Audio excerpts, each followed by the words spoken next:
कमरान साहब, एक festering wound Afghanistan बना के रख दिया हमने। मैं लंबी कहानी में नहीं जाता 1978 से कैसे ये कहानी शुरू हुई, मगर हाँ आज हम फिर दोबारा से हमें वहाँ पर वो जाके ज़ाहिर है जो लोग हमारे मुल्क में आके दहशत गर्दी करते हैं, क्या किसी मुस्तकबिल करीब में कोई हम इसके हल के करीब भी होंगे?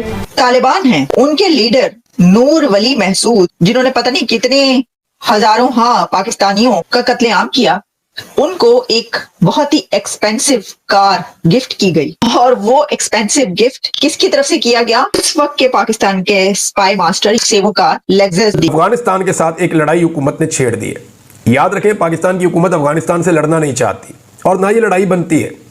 अफगानिस्तान पाकिस्तान का हमसाया मुल्क है, उनके साथ आप मामलात को सियासी तरीके से डील करें। कि आप इतने कमजोर हैं कि आप तोहफे दे रहे हैं, वो आपके लोगों को मार रहे हैं, कत्ल कर रहे हैं, और आप उनको कह रहे हैं कि गाड़ी लेक्सस ले लो हमसे और हमारे खिलाफ कत्लेआम ना करो। हिंदुस्तान के हुक्मरानों को, मोदी को, अमित शाह को, योगी को ये जंजीरों में लपेट कर लाएंगे, उसके बाद ये पलटेंगे और शाम पहुंचेंगे और वहां ईसा अलैहिस्सलाम के साथ दज्जाल का खात्मा करेंगे।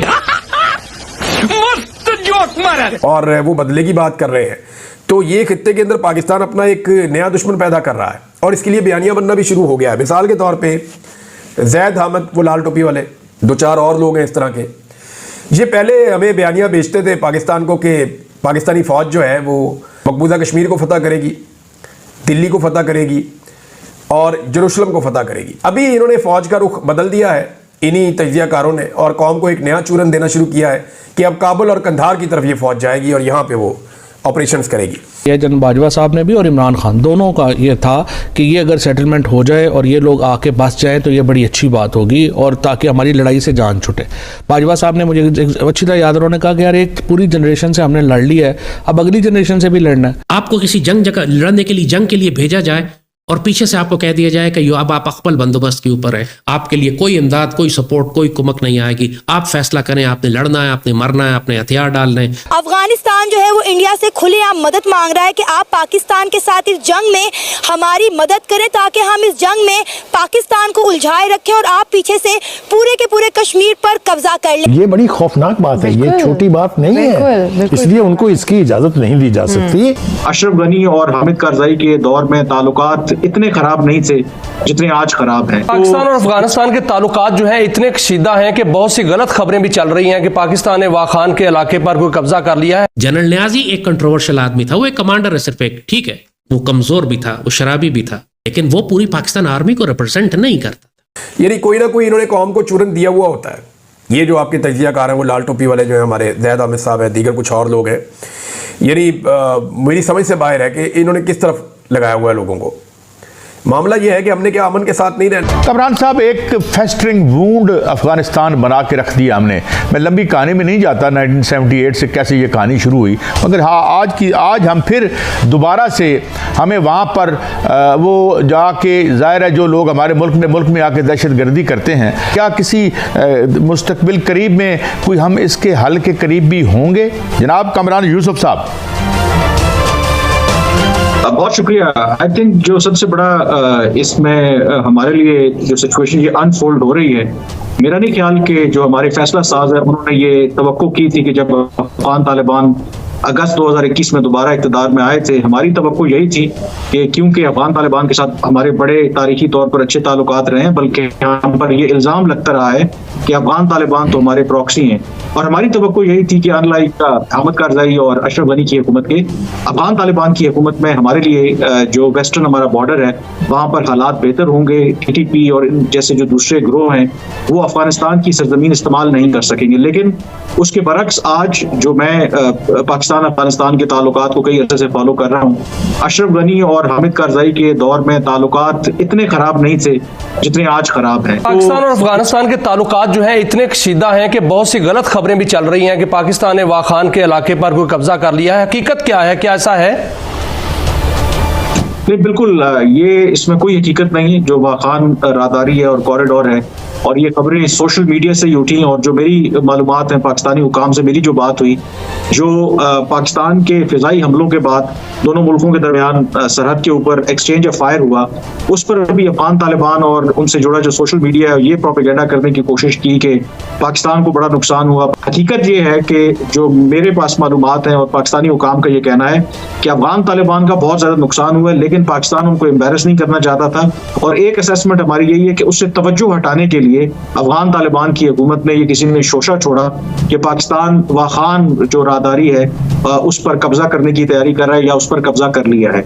वाखान राहदारी स्ट्रेटेजिकली एक इम्पोर्टेंट इस एतबार से है क्योंकि वो वाहिद ये कॉरिडोर है जो चीन और अफगानिस्तान को आपस में मिलाता है, लेकिन पाकिस्तान की तरफ से ना तो कोई इस तरह का इरादा है और ना इस तरह की कोई मूव हुई है। ये सोशल मीडिया की हद तक ये बातें हो रही हैं जो हैरान कुन तौर पर इन सोशल मीडिया की रिपोर्ट्स के ऊपर अफगान तालिबान के जो वज़ीर दिफा हैं मुल्ला याकूब, उनकी तरफ से रद्द अमल आना, ये बहुत हैरान कुन बात थी। उन्होंने ये तासुर शायद देने की कोशिश की कि ये बहुत कुछ सीरियस इशू है, लेकिन इस तरह की कोई मूव पाकिस्तान की तरफ से नहीं है। तालिबान हैं, उनके लीडर नूर वली महसूद, जिन्होंने पता नहीं कितने हजारों पाकिस्तानियों का कत्लेआम किया, उनको एक बहुत ही एक्सपेंसिव कार गिफ्ट की गई।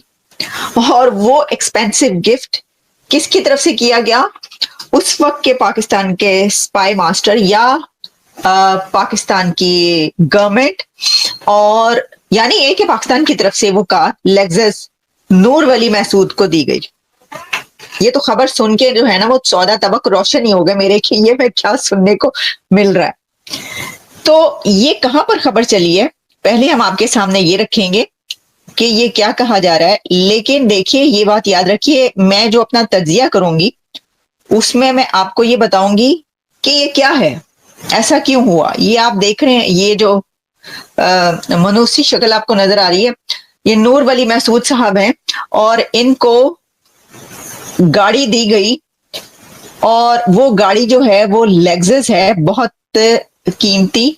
और ये जो गाड़ी इनको दी गई, इसके बारे में एजाज सैयद ने रिपोर्ट दी है। अगर आपने इतना नीचे लेट कर, इतना लग कर किसी से बात मनवानी है तो क्या वो आपकी बात मानेगा? उसको ये नहीं पता चल रहा कि आप इतने कमजोर हैं कि आप तोहफे दे रहे हैं, वो आपके लोगों को मार रहे हैं, कत्ल कर रहे हैं, और आप उनको कह रहे हैं कि गाड़ी लेक्सस ले लो हमसे और हमारे खिलाफ कत्लेआम ना करो, हमें मारो ना, तुम ये लेक्सस ले लो। तो क्या वो गाड़ी लेकर वो ये काम बंद कर देगा?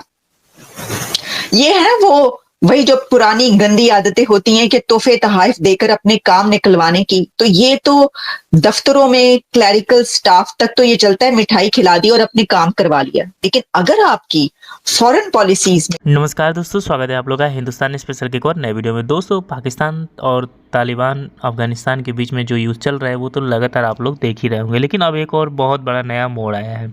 मोड़ ये है और न्यूज़ ये है कि तालिबान जो अफगानिस्तान के तालिबान हैं उनको मनाने के लिए पाकिस्तान की आईएसआई ने एक गाड़ी गिफ्ट दिया है। मतलब आप समझ सकते हैं कि पाकिस्तान के हालात क्या हुए कि अपने सैनिकों को बचाने के लिए, क्योंकि लगभग बताया जा रहा है कि 70 से 80 पाकिस्तानी जवान जो हैं वो लगभग 2 हफ्तों के अंदर मारे गए हैं, जब से पाकिस्तान ने अफगानिस्तान के ऊपर जो है स्ट्राइक किया था, जिसमें कि 40 से 45 बच्चे, औरतें और लोग जो है मारे गए थे। उसके बाद से टीटीपी ने साफ कह दिया था कि हम पाकिस्तानी आर्मी से इस अटैक का बदला लेंगे, और उस अटैक का बदला उन्होंने इस प्रकार लिया कि 80 से लगभग 70 से 80 पाकिस्तानी जवान को तो मार दिया, और घायलों की संख्या तो बता ही नहीं सकते। अब पाकिस्तानी आर्मी को ये लगने लगा कि हम टीटीपी अफगानिस्तान से बिल्कुल भी नहीं लड़ पाएंगे, क्योंकि हमारे फ्रंट लगातार 5-6 तरफ खुला है। अगर आप देखें पाकिस्तान में, तो पाकिस्तान में बीएलए उनको मार रही है, पाकिस्तान में जो रह रहा है टीटीपी है वो उनको मार रहा है, और कई संगठन है जो कि एक आज़ाद देश बनाने की कोशिश कर रहे हैं। और यहाँ से अफगानिस्तान भी भारत से भी उनके रिलेशन अच्छे नहीं हैं, ईरान से भी उनके रिलेशन अच्छे नहीं हैं। तो कहीं ना कहीं पाकिस्तान हर फ्रंट पर जो है वो पूरी तरीके से फंसा हुआ, और इसीलिए पाकिस्तान को ये बात पता है कि जो फ्रंट है वो चारों तरफ से हम फंसे हुए, तो हम टीटीपी जो अफगानिस्तान है उसके साथ जो है वो हम रिस्क नहीं ले सकते।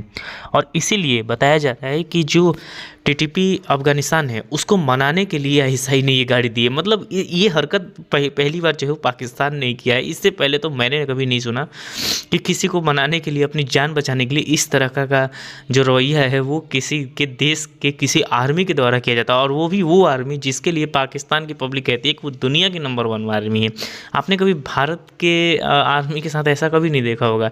ये सिर्फ और सिर्फ पाकिस्तान की आर्मी कर सकती है। तो कहीं ना कहीं एक और रिकॉर्ड पाकिस्तान की आर्मी ने बना दिया है कि अपनी जान बचाने के लिए वो जो है वो तालिबान को गाड़ियाँ गिफ्ट कर रहे हैं। लेकिन फिर भी अब देखने वाली बात होगी कि तालिबान जो है वो इस पर क्या मानते हैं, या फिर जो अटैक वो लगातार पाकिस्तानी आर्मी पर कर रहे हैं उस पर क्या वो रोक लगाते हैं। ऐसा होता हुआ नज़र तो नहीं आ रहा है, क्योंकि टीटीपी जो है वो उसने साफ कह दिया कि जो डूरंट लाइन है जिसको कि पाकिस्तान ने बना रखा है उसको हम नहीं मानते, और हमारा ज़मीन जो है वो पाकिस्तान के अंदर तक है, और जब तक पाकिस्तान उसे हमें नहीं देगा तो फिर हम इस प्रकार का जो युद्ध है वो पाकिस्तानी आर्मी से कर देना है। और हमेशा से ही जो युद्ध रहे हैं वो लगातार डूरंट लाइन के ही खिलाफ रहे हैं।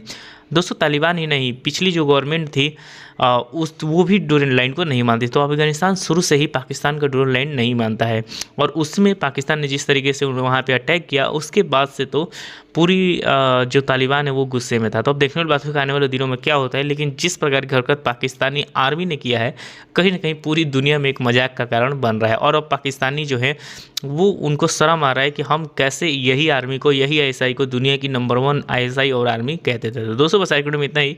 वीडियो को लाइक और चैनल हिंदुस्तानी स्पेशल को सब्सक्राइब कर लें, क्योंकि हम आपके लिए इंटरेस्टिंग वीडियो लाते रहते हैं। मिलेंगे इसी वीडियो से, तब तक हिंदुस्तानी स्पेशल।